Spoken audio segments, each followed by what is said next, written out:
Welcome back, everyone. Hope you're doing amazing. This is called the Civil Rights President. I think we're referring to LBJ. Kind of a misnomer because, I mean, credit to LBJ. He kind of, he put through the Voting Rights Act and the Civil Rights Act in succession of 64 and 65. However, important context, not like no one before him brought it to the surface. However, we do need to give credit where credit's due. He did push it through. Interested to see what this video is about. Glad you guys are here. Let's jump right in. Of civil rights. To tell the story of civil rights in the United States is to tell the story of mass suffering. Suffering that was caused by hate, bigotry, and a system that was fundamentally built to slow progress. While there are countless people that worked extremely hard and even gave their lives for the cause of equality, this video will focus primarily on one man and his role in ensuring equal rights for Americans of every color. Lyndon Johnson was not perfect. He was an incredibly flawed man who, despite his passage of civil rights, did convey on numerous occasions his own personal racism. This video focuses on Lyndon Johnson not because he is the perfect champion of civil rights, but instead because he is the president who was able to get it done. A poor man's son, born and raised in one of the most forgotten parts of the country, who managed to accomplish what no president before him could. I'm fascinated by Lyndon Johnson not because I love everything that he did, but because of his unique political talent and the contradictions in his character. This is my second video about LBJ based on Robert Caro's incredible book series, The Years of Lyndon Johnson. I have all 4 volumes right here, and as you— Wow, so very knowledgeable on LBJ. Interesting. can see, they're pretty hefty. LBJ is a very interesting guy. He ramps up Vietnam. He signs the two very crucial, critical Voting Rights Act and Civil Rights Act. He basically, there's a bunch of other things he did. Obviously, look at that 4-volume right there. He takes over the country after the unfortunate event in November on 11/22/63, which JFK gets assassinated. He immediately becomes president and is president through 1969. And what a tumultuous 5 to 6 years that was. I was very intimidated by the idea of reading these, but I can confidently say now that it's honestly my favorite book series. It's one that made me look at history and politics in a whole new light, and honestly, it's changed my life. I don't know if I would be making the same kind of videos that I am on this channel without it. This video won't be looking at LBJ's civil rights legislation. There's plenty of great videos and documentaries about that already. Instead, I wanted to take a look at why civil rights was so difficult to achieve and why it took Lyndon Johnson to do it. Despite the Civil War ending nearly a century prior to Lyndon Johnson's time in office, Thurgood Marshall, Black Americans were still denied the basic rights of American citizenship. While the American South and its 11 former Confederate states had the immense power necessary to maintain segregation, there's one thing that they couldn't do: elect a president. The northern states were heavily populated and carried much more power in choosing the Democratic presidential nominee. In the 100 years between the administrations of Andrew Johnson and Lyndon Baines Johnson, not a single Southerner had been elected to the presidency. Wow, isn't that interesting? Very interesting.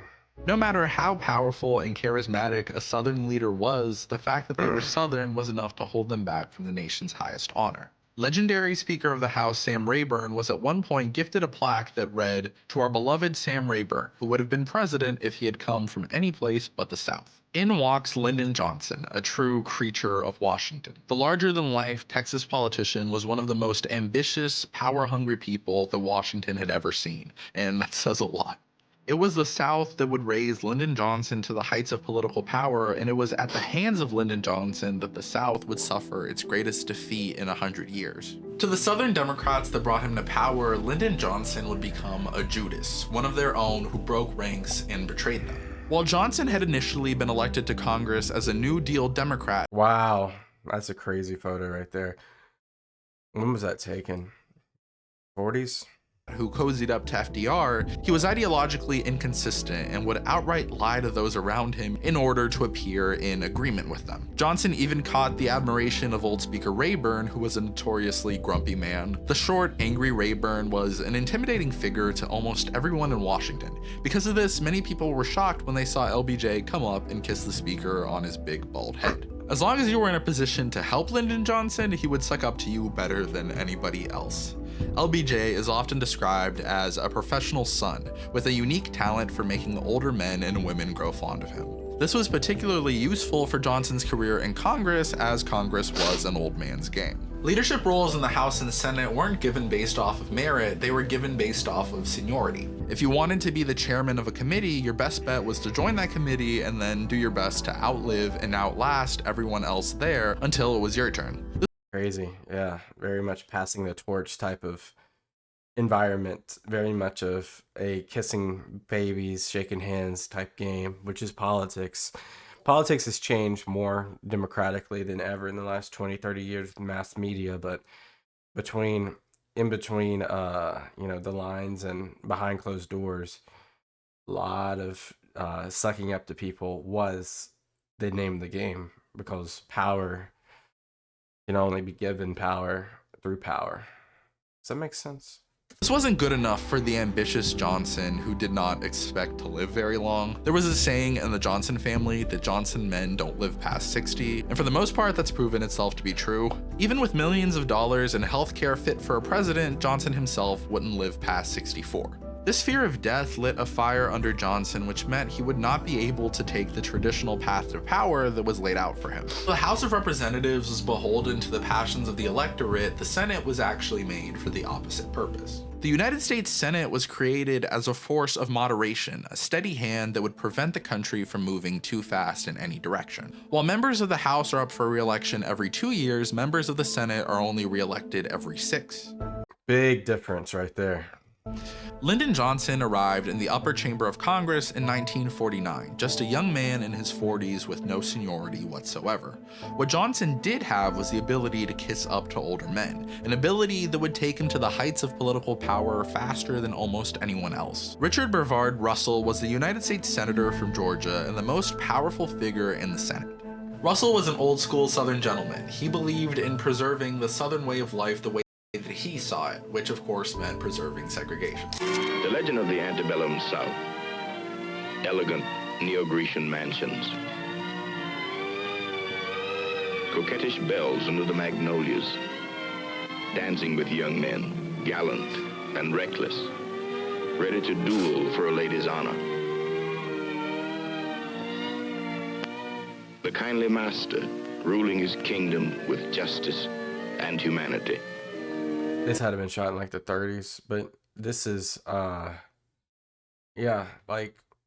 I guess you would also confine Texas into the South here. I'm sure Texas had a whole different mindset to the antebellum South. Maybe Texas is one of the same. I just haven't looked into it enough to give you the definitive answer. When I think of the antebellum South, I think of the deep South, like South Carolina, Tennessee, Georgia, Mississippi, and Alabama, which is where I'm from, and maybe also Arkansas, but maybe some parts of Virginia as well as the North Carolina. But very interesting time. The best movie, I mean, there's lots of movies out there. The best movie to get acquainted with the antebellum South in a profound way would probably be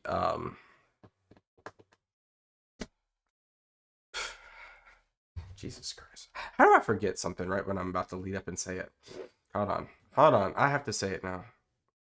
Movie came out big in 1920, 1930.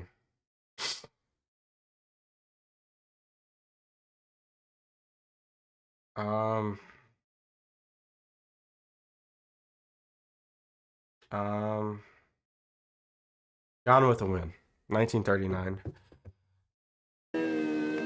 And served by his faithful, contented Buckies.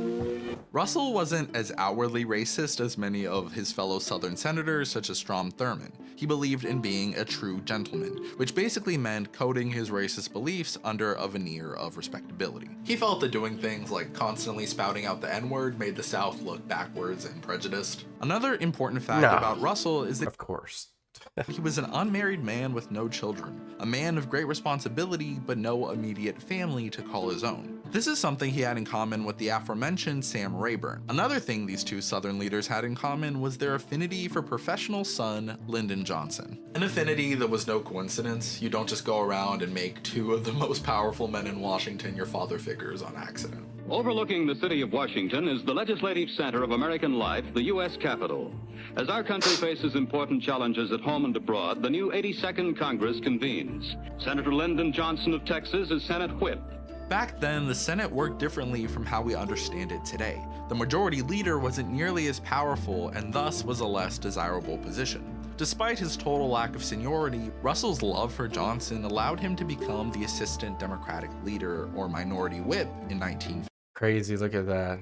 Gosh, the technology. It's just crazy to think that that's what they're doing right there in 1951. I mean, it's not crazy. It's just mind-boggling. It gives me so much grace or gratitude to what we have today. 51, just 3 years after he first entered the chamber. This was completely unprecedented, but then again, so was Johnson's ambition. He would become minority leader in 1953 and majority leader in 1954. Not only was So quick rise to power, given his aptitude to politics. Johnson majority leader during his first term, he was the youngest majority leader in American history. Wow. I just want to reiterate how insane that is. That's All of crazy. Congress had been built on seniority, and in just a couple of years, Lyndon Johnson threw that out the window. I mean, he's changing with the times as well. In the coming years, Lyndon Johnson would bend the most stubborn institution in all of American politics to his will. He became the master of the Senate. Richard Russell hated the fact that no Southerner had been elected president in nearly a century.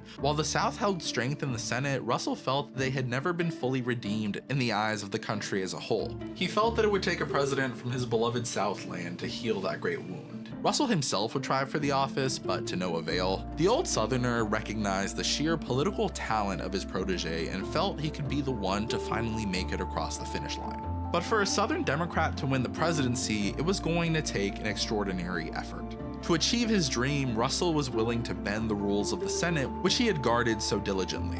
His love for Johnson combined with the commitment to electing a Southern president would open the floodgates of Johnson's political power.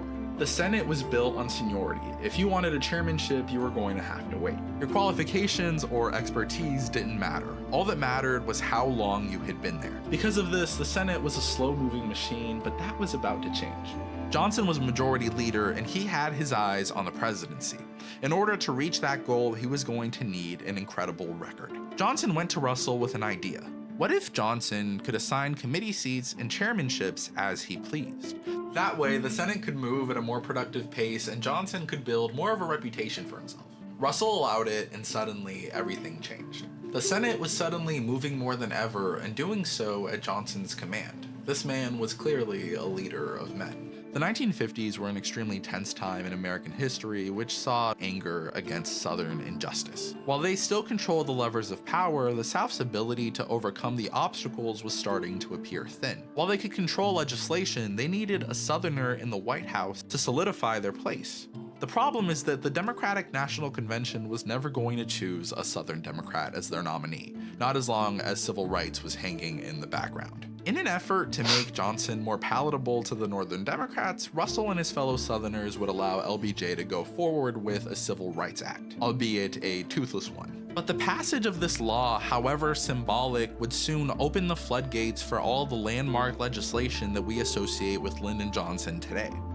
Now, I have tried to do that by implementing the constitutional rights guaranteed to every citizen with 2 civil rights bills during the 3 Congresses that I have been leader. Harry Truman, Dwight D. Eisenhower, and John F. Kennedy all tried to address the question of civil rights during Yeah, especially when it comes to segregation, obviously, and the Brown versus Board and other things that happen, whether it be at Little Rock or other places, even like where I'm stationed in by the University of Alabama. there's just so many countless efforts where the national government had to get involved because of the idea of segregation. In their presidencies, but they mostly failed. Passing the Civil Rights Act took Lyndon Johnson, a Southern Democrat who had never supported civil rights in his entire career, a man who owed so much of his political success to the very people he would now be fighting. Lately, I've gotten a lot of That's crazy. W sponsorship. he came across. He had opposed an anti-lynching bill, military integration, and ending the poll tax. He went as far as to call Harry Truman's civil rights program a police state. Johnson was willing to take whatever position necessary to get power, whatever So he's a grifter? passion he had was outweighed by ambition. What could possibly make this shrewd, calculating politician put all of his political capital into passing civil rights? Lyndon Johnson grew up in the hill country of Texas. His dad had been an honest politician who fell on hard. One thing about homeboys, you can always tell who LBJ is by those ears. That's not a diss, I'm just saying. You can always tell LBJ by his ears. Hard times because he didn't participate in the political corruption so common in that era. It was common in the South for black people to do the most physically demanding manual labor jobs. There weren't many black people in the hill country, however, so the kind of grueling work that would usually fall on them instead ending up going to the poorest white people. One of these people was a young Lyndon Johnson. From the ages of 17 to 18, young LBJ worked on a road gang building a highway from the hill country to Austin in the hot Texas sun. To begin with, workmen set up a heavy steel track along each side of the road. Now the roadway has become a highway. Highways that let us travel quickly and safely if we're careful, wherever we want to go. This was backbreaking work. So much good videos.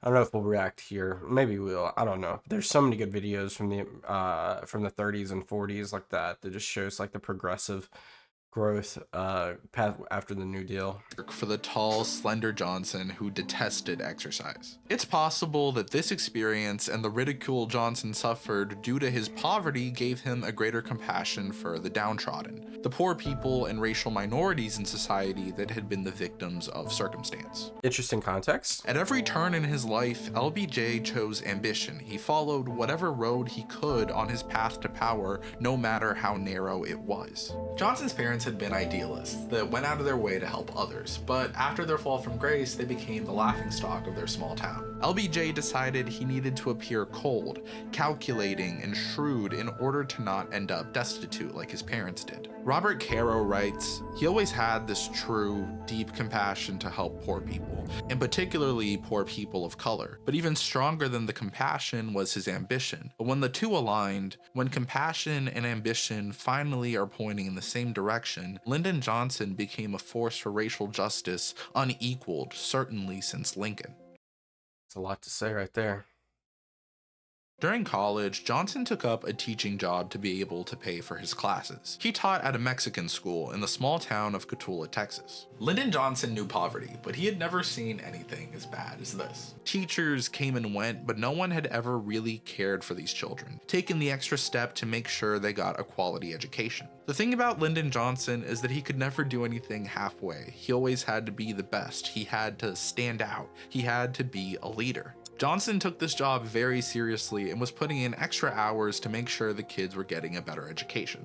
This school didn't even have a ball for the kids to play with, but LBJ made sure they got one. The school janitor, Thomas Coronado, didn't even speak English, but Johnson was on a mission to make sure he did. So 20-year-old Lyndon Johnson starts meeting up with Coronado before and after every school day to give him English lessons. While working on civil rights legislation, Johnson would often reminisce and tell stories about teaching these school children. My first job after college was as a teacher in Cotulla, Texas, in a small Mexican-American school.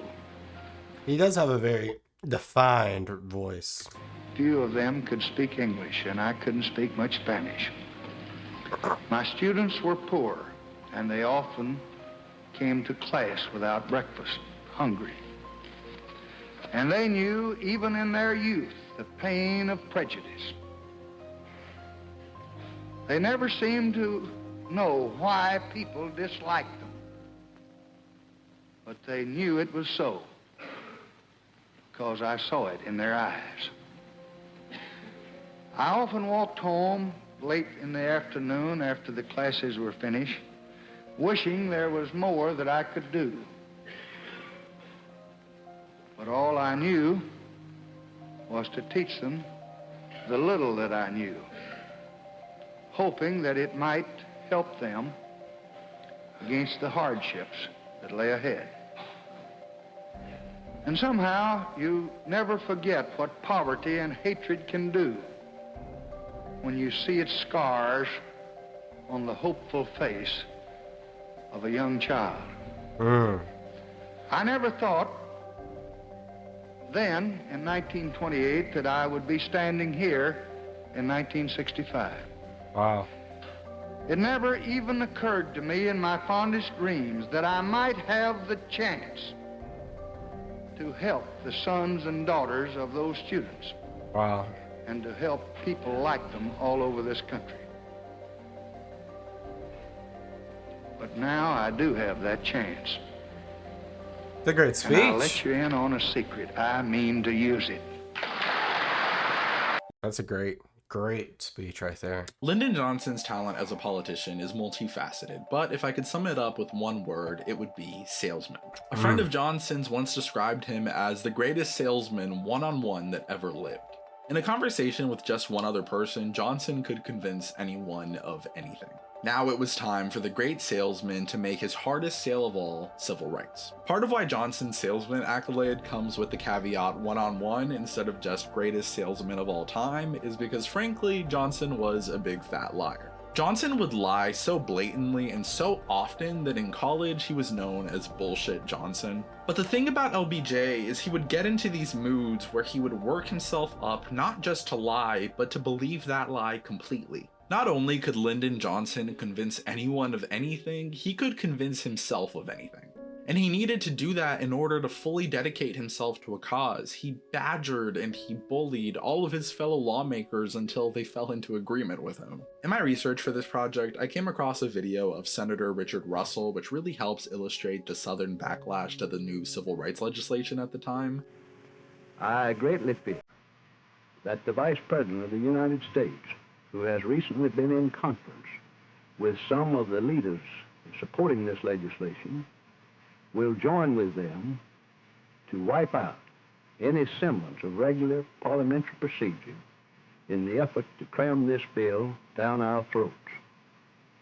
I have stated on the floor of the Senate this afternoon that it seems that a legislative lynching of a minority is in prospect. I kid you not, my That's crazy. jaw literally dropped when I saw that. The idea of this segregationist senator using the language of lynching a minority, with the minority being the Southern segregationists, is baffling. It's ironic. One of LBJ's trademarks was his famous Johnson treatment, where Johnson would get up into somebody's personal space and physically intimidate them with his large size. It's often talked about with this famous photo, but you might not know that this is actually LBJ's father figure and mentor, Richard Russell himself. In 1960, Lyndon Johnson made his first campaign for the presidency, but ultimately lost the Democratic primary to the younger John F. Kennedy. Johnson resented Kennedy as the privileged son of a rich man, an upbringing very different from his own. LBJ saw JFK as a lazy freshman senator who never showed up to work, let alone got anything done in the Senate that Johnson ran so efficiently. In Johnson's eyes, Kennedy was a lightweight who LBJ would dominate as he had done to many others. While campaigning against him for the nomination, Johnson tried to inform the press that Kennedy had Addison's disease, but what Johnson wasn't aware of was the extent of Kennedy's physical pain. If LBJ had known the resilience and sheer force of will that it took for Kennedy to conduct his daily life while maintaining the facade of a young, energetic leader, perhaps he would have seen Kennedy as a more credible opponent. Johnson would, of course, lose the nomination and join Kennedy's ticket as VP. I was actually able to get my hands on these two Kennedy Johnson campaign buttons, which are very cool. They're quite small, but I think they look nice. It started in... What a ticket. What a ticket that was in 1960. If you think about the backgrounds of each, basically you get the the old and the new in so many different ways you can use that metaphor. July, when the Democratic Party nominated Senator John F. Kennedy for President of the United States, and for Vice President, Senator Lyndon B. Johnson. The party united behind its candidates. Vice President Thomas R. Marshall famously said, "Once there were two brothers. One ran away to sea, the other was elected Vice President of the United States, and nothing was heard from either of them again." Why would That is such a good statement, because a lot of times VPs are just, they're just pushed under the rug.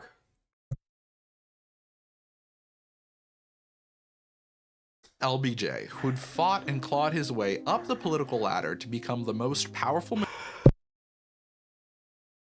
Goodness, sorry.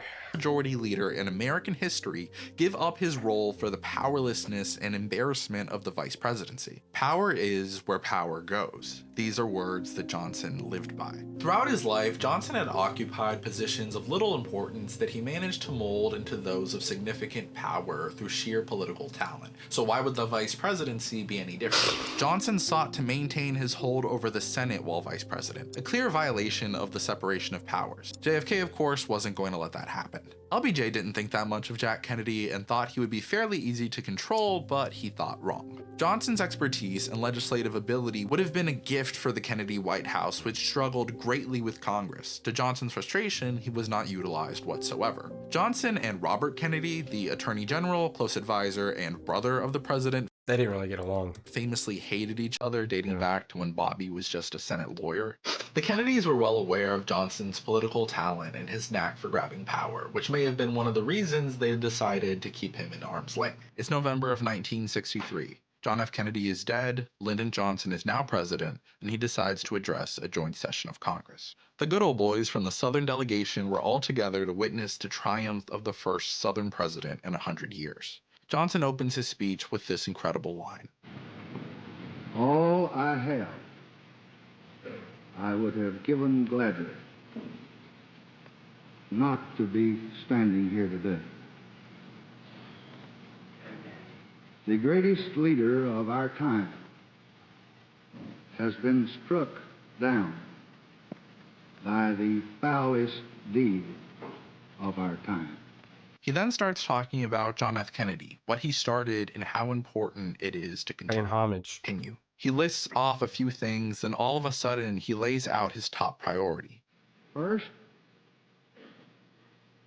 no memorial oration or eulogy could more eloquently honor President Kennedy's memory than the earliest possible passage of the Civil Rights Bill for which he fought so long. And that really probably pushed some Southern Democrats further away, which is a good thing.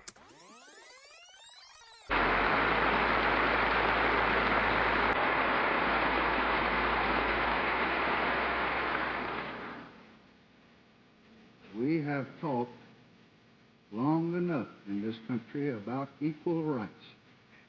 We have talked for 100 years or more. It is time now to write the next chapter and to write it in the books of law. Let me know in the comment section down below who you think is the most interesting president. I would definitely say LBJ, but I think you knew that already. I also wanted to say thank you because last Wow. I have a newfound respect for LBJ. I think, the more sources you watch and more sources you listen to, the better well-rounded you become when it comes to understanding leaders and so forth. Before this video even, not to say I'm that malleable, but for this video, I tended to think of LBJ as like an opportunist who found himself into the possibility of taking credit, but without knowing a lot of his upbringing and interesting stuff. Interesting stuff, indeed. Please leave me some more video suggestions of American presidents such as this. We do lots of history here, whether it be the Bronze Age to Rome to anything, as you can tell. Just view our channel and see what we're all about here. We just react to history all over, just to get a more well-rounded learning of everything that's happened to kind of create a better tomorrow. Leave me some more video suggestions. I appreciate you as always. Until next time, peace out and bye-bye.